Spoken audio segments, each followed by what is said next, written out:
하겠습니다. 81문입니다. 81문. 주의 식탁에 나와야 할 사람은 어떤 사람입니까? 진실로 자기 죄 때문에 자기를 미워하면서도 자기 죄가 용서함을 받았고 자기의 남아있는 연약함이 그리스도의 죽음과 고난으로 덮어졌다는 것을 믿으며 그 믿음이 더욱더 강해져서 생활이 변화되기를 바라는 사람입니다. 그러나 미성자들과 회개하지 않는 자들은 그들 자신에게 내리신 심판을 먹고 하시는 것입니다. 82문 있습니다. 신앙 고백과 그들의 생활에서 불신앙과 불경건을 드러내는 자들도 이 성찬에 참여시킬 수 있습니까? 안 됩니다. 왜냐하면 그렇게 할 때 하나님의 언약이 더럽혀지고 하나님의 진노가 전체 성도에게 물붙게 되는 것이기 때문입니다. 그러므로 그리스도의 교회는 그리스도와 사도들의 명령에 따라 그런 사람들이 회개할 때까지는 천국의 열쇠를 사용하므로 그런 사람들을 성찬에 참석시키지 않아야 할 의무가 있습니다. 주의 식탁에 나와야 할 사람은 어떤 사람이다? 진실로 자기 죄 때문에 자기를 미워하면서도 자기 죄가 용서함을 받았고 자기의 남아있는 연약함이 그리스도의 죽음과 고난으로 덮여졌다는 것을 믿는 사람이다.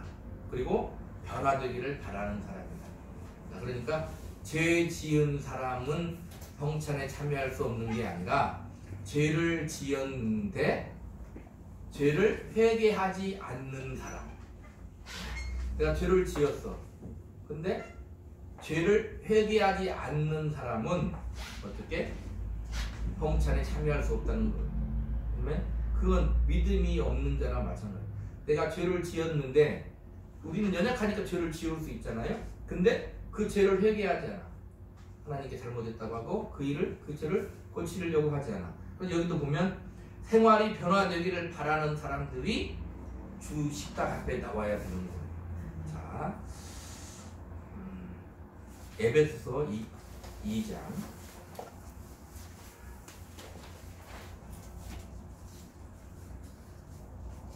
에베소서 2장. 8절부터 10절입니다. 시작. 너희는 그 은혜에 의하여 믿음으로 말미암아 구원을 받았으니 이것은 너희에게서 난 것이 아니요 하나님의 선물이라. 행위에서 난 것이 아니니 이는 누구든지 자랑하지 못하게 하노라. 우리는 그가 가지신 나라 그리스도 예수 안에서 하나님을 위하여 지으심을 받은 자니 이 일은 하나님이 전에 예비하사 우리로 그 가운데서 행하게 하려 하시니라. 하나님의 순전하신 은혜로 말미암아 믿음으로 구원을 받았는데 받았으면 어떻게 하라고요? 선한 일을 위해 지으심을 받았고 새 생명 가운데서 어떻게 행하게 한다는 거예요. 그 가운데에서 행하게 한다. 그게 다시 살아난 자답게, 은혜를 입은 자답게, 구원을 받은 자답게 살게 하려고 어떻게 우리를 구원했다는 거예요. 구원받고 끝나면 우리를 구원받았으면 살다가 우리가 예수 믿고 구원받았어. 그러면 하나님 데려가면 되는데 그렇게 하지 않고 살게 한다. 그러면 구원받고 살아라 이렇게 말하는 거다 이 말입니다. 구원받고 여기서 더 살다가 내가 부르면 와라 이렇게 말하는 거죠. 그러니까 성찬에 참여하는 사람은 죄를 안 지은 사람이 아니라 비록 죄를 지었을지라도 그 죄를 회개하고 새 생명 가운데 살기를 원하는 사람은 어떻게 할 수 있다? 성찬을 참여할 수 있다는 겁니다. 여기 보니까 이 82문에는 불신앙과 불경건을 드러내는 자는 성찬에 참여할 수 있냐? 없다. 그러니까 자기가 처음이 불신앙이 당연히 참여할 수 없는 거죠. 그런데 불신앙인 자는 당연히 참여할 수 없는데 불경건한 자는 뭐냐면 자기가 신앙이 있다고 하면서 불경건을 해. 경건한 삶을 살지 않아. 날마다 불경건을 하고 계속 살게 되면 그 사람은 어떤 사람이 되는 거야? 입으로 아무리 주여 주여 해도 그 사람은 신앙인이 아닌 거예요. 그런 데는 절대로 성찬에 참여할 수 없다는 것입니다. 오히려 죄를 먹고 마시는 것이 된다. 그것을 말하는 것이다 이 말입니다. 그러니까 우리는 하나님의 은혜를 믿고 예수 믿고 구원받은 사람은 어떤 사람이냐면 죄 사함 받은 사람, 하나님의 자녀가 된 사람, 영생을 얻은 사람인데 이 땅에 살 때는 어떤 사람이냐면 또 죄를 안 지을 수 있는 사람이면서 죄를 지을 수도 있는 사람인 거예요. 그러니까 죄를 지을 수도 있어. 죄를 지을 수도 있지만 한순간도 날이면 날마다 불경건하게 죄를 지으며 산다는 것은 아직도 새 사람이 되지 않았기 때문에 그렇다 이 말입니다. 성경은 우리가 완벽하게 살 수 있다 이렇게 말하지 않아요. 네 앞에 복과 저주를 놓고 사망과 생명을 놓았는데 복과 생명을 택하라고 말하는 것도 그렇게 우리에게 어떻게 기회를 주는 것이죠. 기회를 준다는 것은 우리는 그렇게 할 수 있다는 것입니다. 하나님의 자녀는 생명을 얻은 사람은 복을 생명을 택할 수 있어. 그러니까 내가 너와 함께 할 테니 택하고 그렇게 살아봐 이렇게 말하는 거다 이 말이에요. 왜냐? 우리는 인격자이다 이 말입니다. 주님이 우리 안에 있고 우리가 주님 안에 있어도 우리는 하나님이 되지는 못해요. 주님과 연합되어 있어도 우리는 신이 아니에요. 베드로전서에 보면 신의 성품에 참여한다고 그랬죠. 우리가 신이 되는 건 아니에요.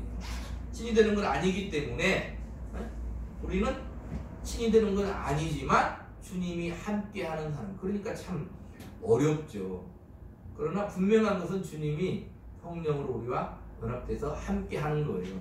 그러니까 그렇게 성경이 말하는 것은 너희가 무엇을 해라 하지 마라 이렇게 말하는 것은 뭐냐면 너희는 이제 그렇게 할 수 있어 하지 않을 수 있어 그렇게 말하는 거다 이 말입니다. 우리가 태어나는 것도 뭐예요? 너는 한번 살아봐 이렇게 말하는 거예요. 우리가 하나님의 은혜를 예수를 믿었으면 너는 이제 주님과 한 몸이 되었으니 하나님이 주님으로 말미암아 성령으로 임마누엘 하고 있으니 이제 주님과 함께 살아봐. 어떻게? 하나님의 나라로서 살아봐. 하나님의 자녀로 살아봐. 그러면 그리스도의 장성한 분량에 이르게 될 거야. 아니 내가 꼭 그렇게 만들고 말 거야. 아니 이미 주님이 십자가의 죽음과 부활로 너는 그렇게 만들어진 사람이야. 오늘 낮에 말씀대로 너는 이스라엘이야. 너는 이미 승리자야. 이렇게 말하는 거다 이 말입니다. 우리는 항상 뭐 때문에 헷갈려요? 아닌 것 같거든요. 아닌 것 같다 이 말입니다. 그러니까 뭘 해야 된다 했어요? 낮에 말씀에는 씨름을 해야 된다고요. 씨름을 해야 된다고요. 그냥 세상 사람들은 걸어다니는데 나는 날아다니면서 살고 그러지 않는다 이 말입니다. 같이 뒤엉켜서 씨름하면서 사는 거예요. 씨름하면서 사는 거예요. 기름은 아무리 물과 같이 살아도 같이 뒤엉켜 있는 것 같지만 기름이듯이 빛의 자녀는 이 어두운 세상에서 뒤엉켜 살면 살수록 세상이 어두우면 어두울수록 빛은 더 강하게 빛이 나는 거예요. 그렇게 우리한테 말하고 있는 거다 이 말입니다. 자, 그래서 예수를 믿노라 하고 불신앙을 가지고 불경전을 들었는 데는 절대로 성찬에 참여할 수 없다. 그리고 신자일지라도 이제 교회 뒤에 나오겠지만 번징이라는 것이 있는데 성찬을 잠시 어떻게 참여하지 못하게 할 수 있는 그런 교리가 있습니다. 그것은 뭘 하기 위해서? 회개시키기 위해서 그렇다 이 말입니다. 주의 사랑으로 하는 징계는 하나님께 돌아오는 게 됩니다. 주의 사랑으로 징계했는데 돌아오지 않아. 그 사람은 아직도 신앙과 하나님의 사랑을 모르는 거죠. 이런 거죠. 우리 어렸을 때 어머니 아버지가 혼나면 나가라고 그러죠. 심하면 나가 죽으라고 그러죠.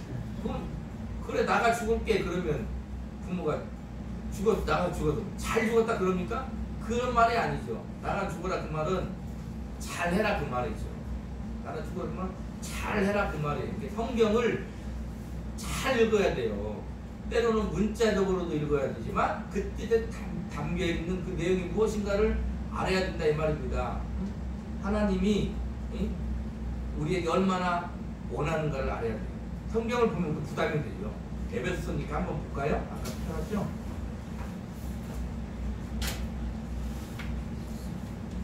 자, 4장 13절 한 절만 읽겠습니다. 시작. 우리가 다 하나님의 아들을 믿는 것과 하나님의 하나님이여 온전한 사람을 이루어 그리스도의 장성한 분량이 충만할 때까지 이르리니. 삐딱하게 이루면 그러죠. 알잖아. 내가 그리스도의 장성한 분량이 안 될 것 같은 거 내가 알 것 같은데 하나님은 너무 목표치를 크게 잡는다 이 말입니다. 아니 무슨 우리 피조물이 아무리 하나님의 신자가 됐다고 주님이면은 하나님인데 성자 하나님인데 그 장성한 분량에 이르기까지 이르리니 이렇게 말한다 이 말입니다. 제발 좀 나한테서 관심을 걷어달라고 말하고 싶잖아요. 왜냐하면 우리가 우리 자신을 너무 잘 아니까. 하나님은 그런 목표치가 있는 거예요. 우리한테 하나님 그런 목표치가 있는 거예요. 그래서 내가 너를 자녀 삼았다니까. 그래서 너를 위해 내가 십자가에 죽어 피로 값주고 샀다니까.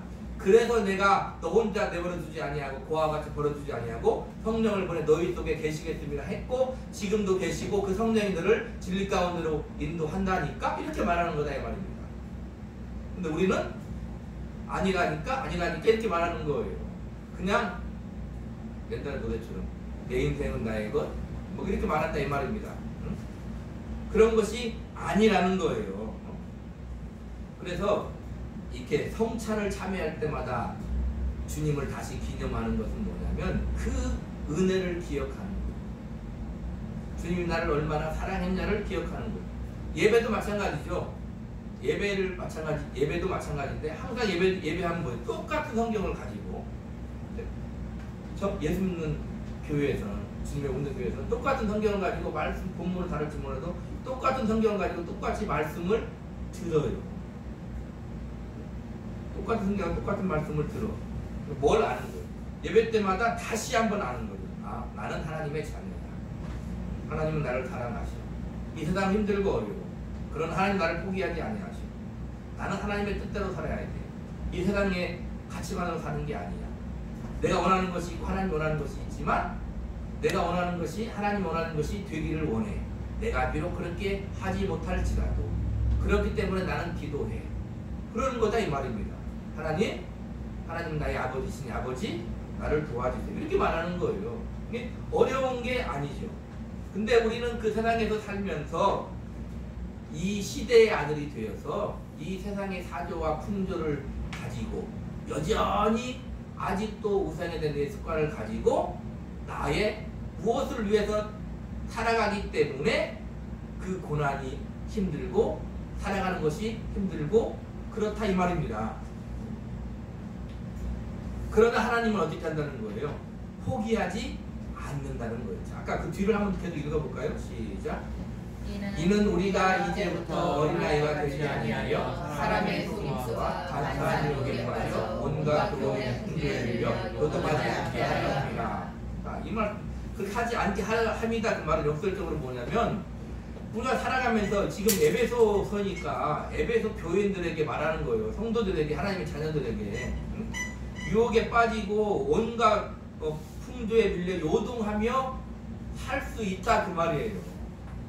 할 수 있다는 말이에요. 그러나 그렇게 하지 않게 할 거야. 그렇게 살지 마라 말하는 거예요. 15절도 시작.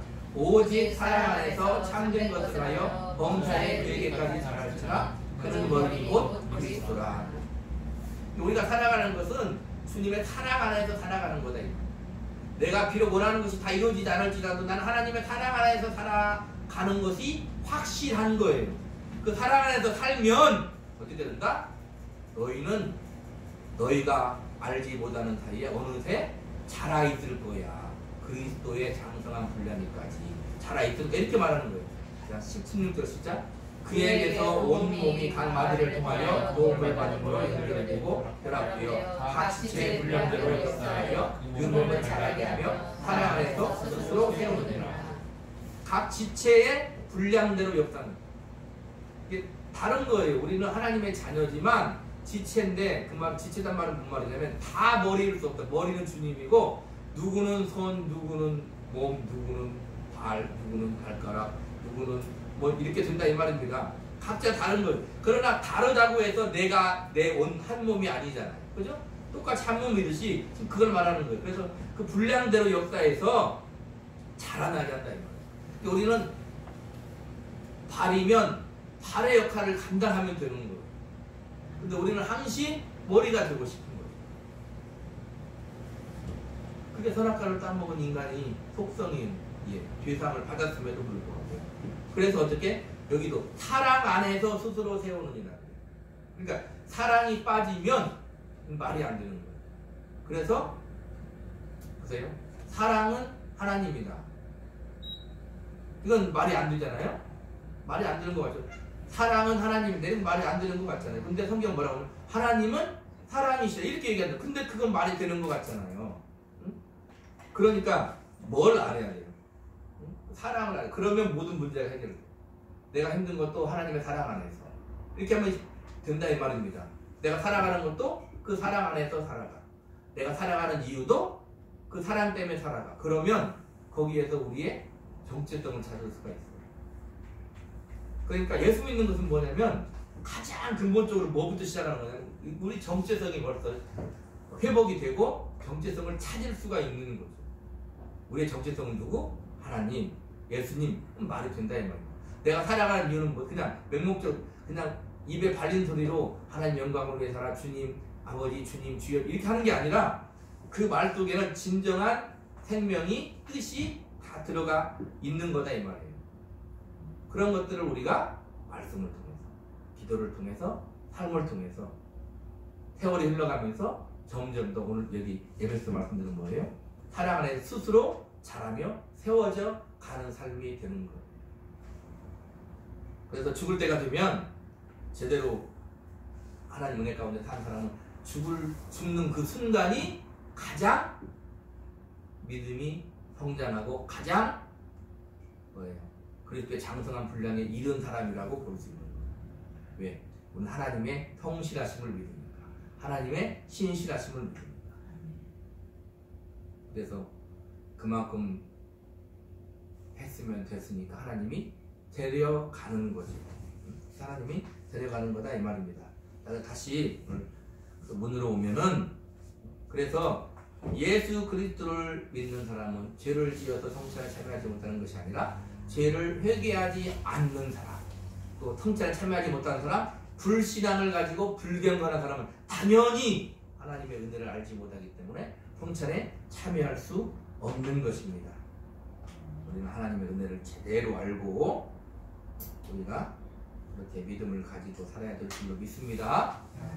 한 주간도 그렇게 귀한 승리의 삶을 사시기를 우리 구주 예수 그리스도의 이름으로 간절히 축복합니다. 아멘. 기도하겠습니다.